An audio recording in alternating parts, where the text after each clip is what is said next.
You know that feeling. You walk into a room, and something inside you shifts. Your back gets a little straighter. Your voice drops a little lower. Your face goes calm. Still. Like nothing can touch you. But inside, there's a voice. Quiet, but sharp. IT says, don't let them see. Don't let them see that you're nervous.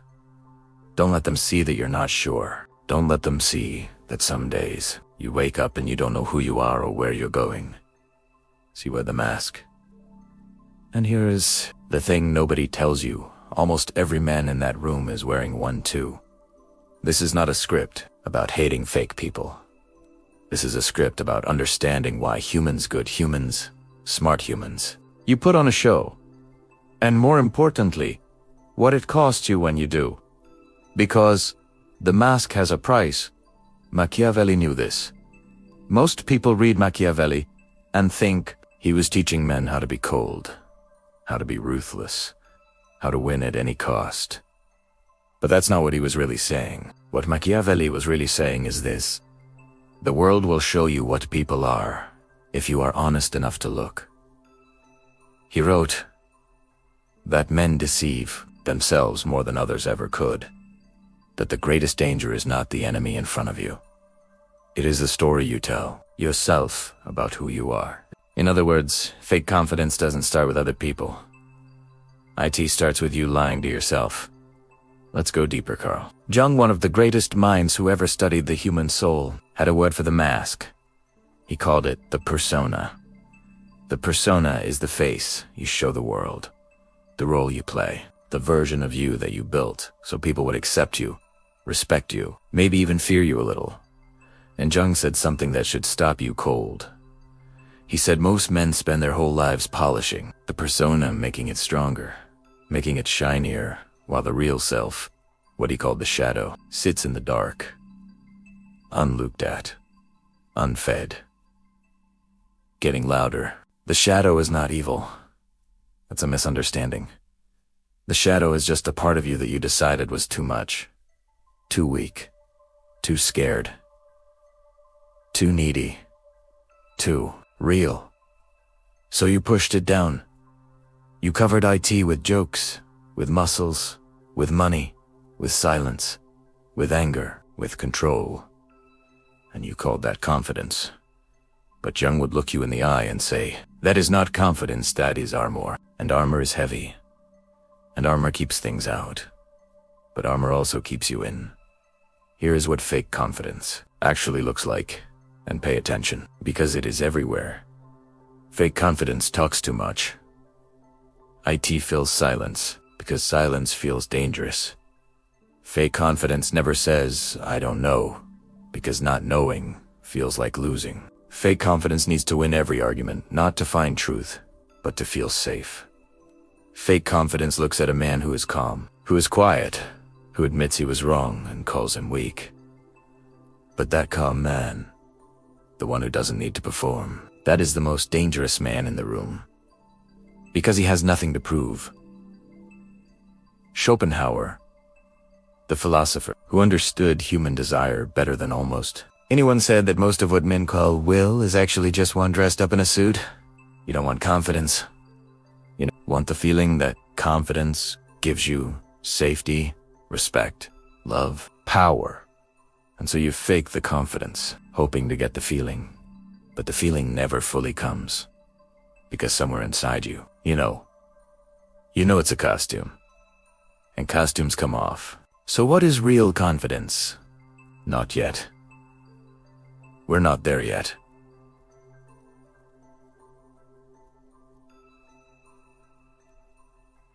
First, you have to understand how deep the mask goes. How early IT started. How much IT has cost you in relationships, in opportunities, in knowing yourself. Real confidence is not built in a day. But it starts with one moment. The moment you stop running from your own shadow. And that moment, it's closer than you think. Nobody is born wearing a mask. Think about that for a second. You were not born afraid to be seen. You were not born needing to perform. You were not born calculating how to appear strong or cool or untouchable.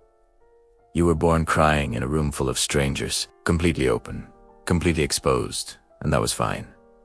So what happened? The world happened, and this is where the real psychology begins. Jung talked about something he called individuation. IT is a big word with a simple meaning.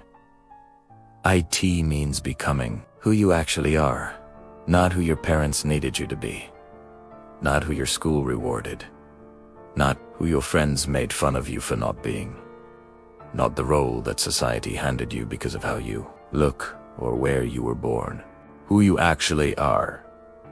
And Jung said this is the hardest journey a human being can take. Because to become who you are, you have to look at who you are not. You have to look at the mask, and then you have to look at what's underneath it. Most men never do this. Not because they're cowards, because nobody taught them how.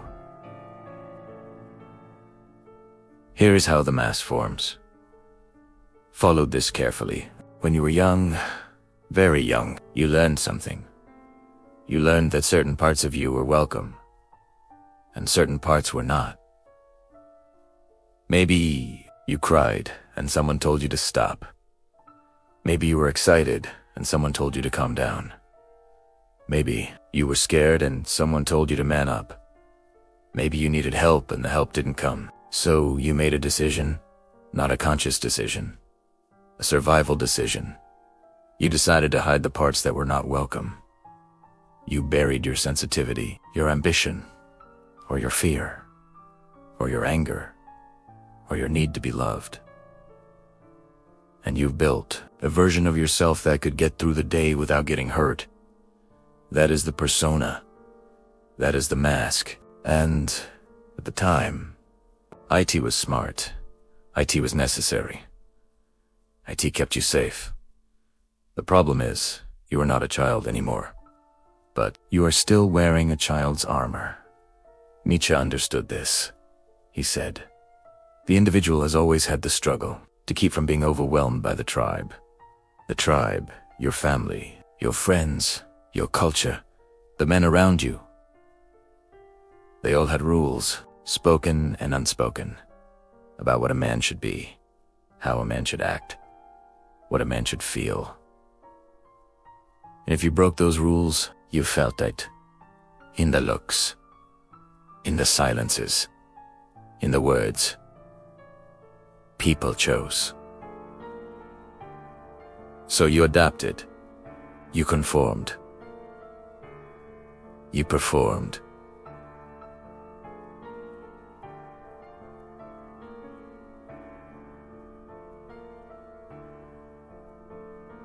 And you got good at IT. So good that after a while, you forgot you were performing. You thought the mask was your face. Robert Greene, who studied power and human nature more carefully than almost anyone in modern times, said something that cuts right to this. He said, men confuse reputation with identity. Reputation is what other people think of you. Identity is what you know about yourself when nobody is watching. Most men are so busy managing their reputation, controlling how they appear, defending their image, performing strength, that they never build a real identity. And this is the trap. Because a reputation built on performance needs constant maintenance. IT is exhausting. IT is fragile. One moment of real vulnerability and the whole thing feels like it might collapse. But an identity built on truth, on knowing who you actually are, that cannot be taken from you, because it doesn't depend on anyone else's opinion. Marcus Aurelius, the Roman emperor who ruled the most powerful empire in the world and still found time to sit alone and write honest letters to himself, said this: you have power over your mind, not outside events. Realize this, and you will find strength. Notice what he didn't say. He didn't say, find strength by being the loudest, by being the most feared, by never showing weakness. He said find strength by going inward, by knowing your own mind, by doing the hard invisible work of self-understanding. That is real confidence, not performance, not control, not the mask, knowing. And here's the painful part.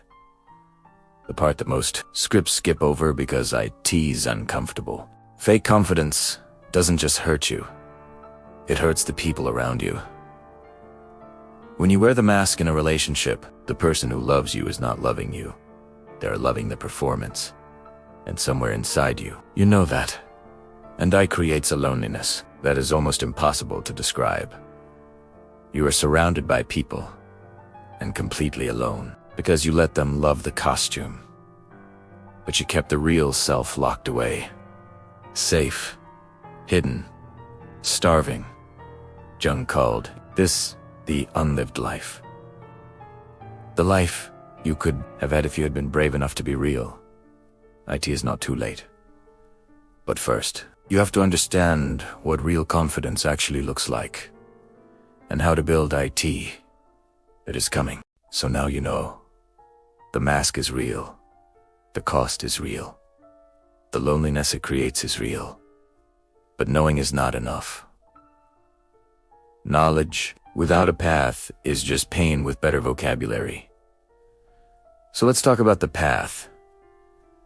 Real confidence has a feeling that is completely different from the performed kind. Fake confidence feels like tension, like holding something up, like waiting for someone to notice the cracks. Real confidence feels like ground, like you're standing on something solid. And nitrogen monoxide, matter what happens around you, the noise, the judgment, the chaos, you do not move. Not because you are rigid, but because you know where you stand. This is why the first called a framework we're about to go through the foreground test. Not 4 steps to appear confident. 4 tests to find out if your confidence is real, or if it's still a performance. Ground 1. Do you know what you actually believe? Not what you were taught to believe. Not what your friends believe. Not what gets the most approval online. What do you believe? About life? About people? About what matters? About what kind of man you want to be? Epictetus, the philosopher who was born a slave and became one of the wisest men who ever lived, said this. First, say to yourself what you would be. Then do what you have to do. Most men, Abe, never sat in silence long enough to answer the first question. They are so busy doing, working, scrolling, performing, achieving, that they never stop to ask, what do I actually believe? And a man who does not know what he believes can be pushed in any direction. He will change his opinion based on who is in the room. He will agree with the loudest voice. He will perform whatever version of himself gets the most reward. That is not weakness of character. That is an unfilled foundation. So the first test is simple. Sit down, nitrogen monoxide phone, nitrogen monoxide noise, and ask yourself, what do I believe? Write it down. Fight for it in your own mind. See where you go soft. See where you hold firm. That is the beginning of real ground. Ground 2. Can you sit with discomfort without running? This is perhaps the most honest test of all. Because fake confidence runs, IT just runs in ways that look like strength. IT runs into aggression, into cold silence, into control, into overwork, substances, into dominance. Anything to avoid the feeling of sitting still and feeling something uncomfortable. Freud called this displacement taking a feeling you don't want to face and putting it somewhere else. Somewhere IT feels more manageable. Real confidence does not displace. Real confidence sits. IT says, I feel afraid. I feel uncertain. I feel hurt. And I am not going to run from that. I am going to sit with IT until I understand. IT. This is not weakness. This is the hardest thing a man can do. Jordan Peterson has said something on this that lands hard. He said that the most dangerous men are not the ones who are aggressive. They are the ones who have looked at the darkness inside themselves and chosen, consciously, not to act on it. That choice, that capacity only comes from men who have sat with discomfort long enough to know it. Can you do that? That is ground 2. Ground 3. Do you take responsibility without collapsing? Here's where many men get confused. Some men, especially men who wear the mask of strength, cannot take responsibility. Because, in their internal world, being wrong means being worthless. The mask cannot afford mistakes. So they deflect. They blame. They explain. They minimize. And other men who wear a different kind of mask, the mask of niceness, people-pleasing, they take too much responsibility. They collapse under guilt. Every mistake becomes a referendum on their value as a human being. Neither of these is real confidence or confidence, is what Stoics called equanimity. The ability to look at what you did wrong, own it clearly, correct it where possible, and move forward without drama in either direction. Marcus Aurelius wrote to himself, "Waste nitrogen monoxide more time arguing about what a good man should be. Be one, not perform one, not defend being one. Be one." That requires taking responsibility when you are wrong and releasing guilt when you have done what you can. That is ground 3. Ground 4. Do you know the difference between what you want and what you need to perform? This is Schopenhauer's territory. He said human desire is almost always blind to itself. We want things not for what they are, but for what we believe they will make us feel. So ask yourself honestly, why do you want the things you want? Do you want success because it genuinely fulfills you, or because you need people to see you as successful? Do you want a relationship because you genuinely want to share your life, or because being alone makes you feel like less? Do you want to be respected because you believe in your own worth, or because respect from others is the only way you can feel worth? These are uncomfortable questions. But a man who can answer them honestly, who can separate genuine desire from performed need, that man has something almost nobody has. He has clarity. And clarity is the soil that real confidence grows in. These 4 grounds: belief, discomfort, responsibility, clarity, are not a checklist you complete once. They are a daily practice. They are the invisible work that nobody sees. The work that happens in the quiet moments. The work that Machiavelli would call due diligence on the self. Because Machiavelli's deepest lesson was never about manipulating others. It was about knowing yourself so well that you cannot be manipulated by your own fears. A man who knows his own shadow cannot be controlled by it, and a man who cannot be controlled by his own shadow, he doesn't need a mask. We have come a long way. From the mask to where it came from. To the 4 tests that show you whether your confidence is real. Now let's talk about what waits on the other side, because this is the part most people never hear. When a man begins to put down, the mask really put it down, not just talk about it. Something strange happens. He gets quieter, not colder, not more distant, quieter, because he nitrogen monoxide longer needs to fill every silence with performance. He nitrogen monoxide longer needs to win every room. He nitrogen monoxide longer needs the constant feedback of approval to feel like he exists. He just is. And this quietness, this stillness, is magnetic in a way that performed confidence never is. Because people can feel the difference. They may not be able to name it, but they feel it. There is something about a man who has nothing to prove that makes you want to lean in, to trust him, to tell him the truth, because you sense rightly that he can hold it. Jung called this the integrated self.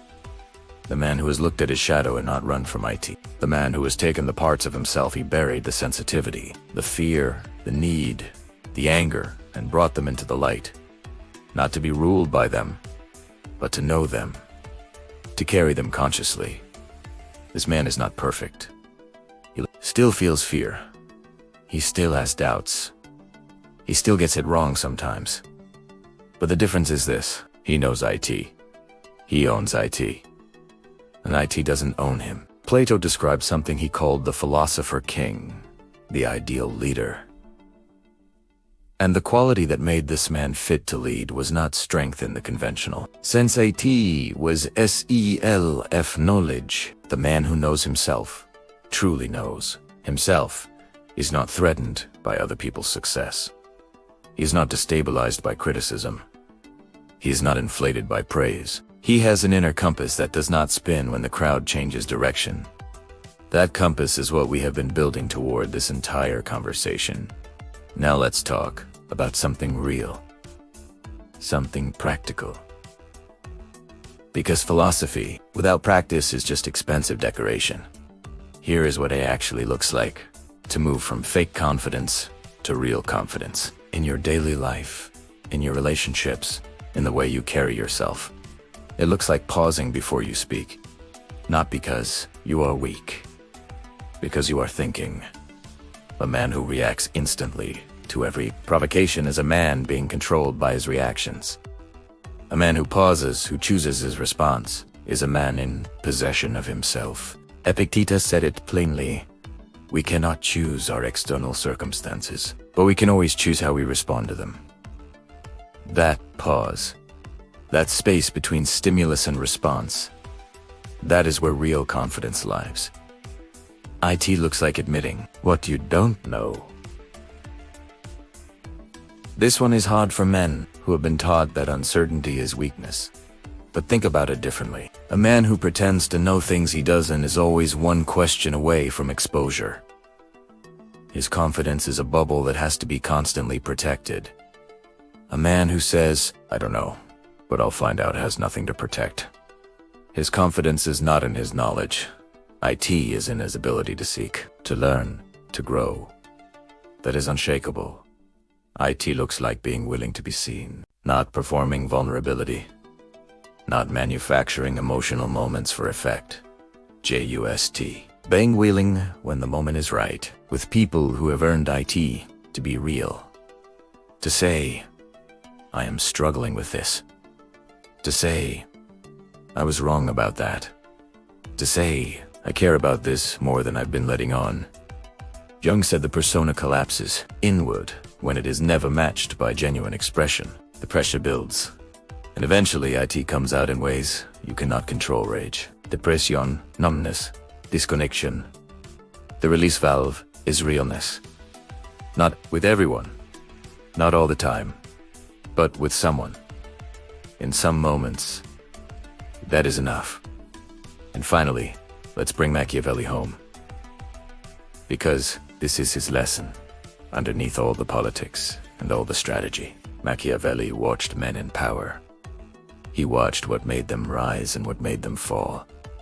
And what he found buried in all that observation was this: the men who fell were almost always brought down not by their enemies. They were brought down by their own unexamined nature, by their own blind spots, by the parts of themselves they refused to look at, the pride that made them deaf to warning, the fear that made them cruel, the need to be loved that made them weak, the need to be feared that made them isolated. Their own shadow consumed them. And the men who endured, the men who held power and held themselves, they were not the most ruthless. They were not the most feared. They were the most honest with themselves, about themselves. They knew what they were. They knew what they were not. And they made decisions from that clarity. That is Machiavelli's real teaching. Know yourself so well that you cannot be surprised by yourself. So here is where we leave you. Not with a list, not with a system, not with another performance, to replace the last one with a question. One question. The only question that matters after everything we've talked about today. Who are you when nitrogen monoxide one is watching? Not who you perform, not who you protect, not who you've been taught to be. Who are you in the silence, Because that man, the one in the silence, he is the one that real confidence belongs to. He has been there the whole time, waiting, not for you to become someone else, just for you to stop running from him. Go meet him. That is where it starts.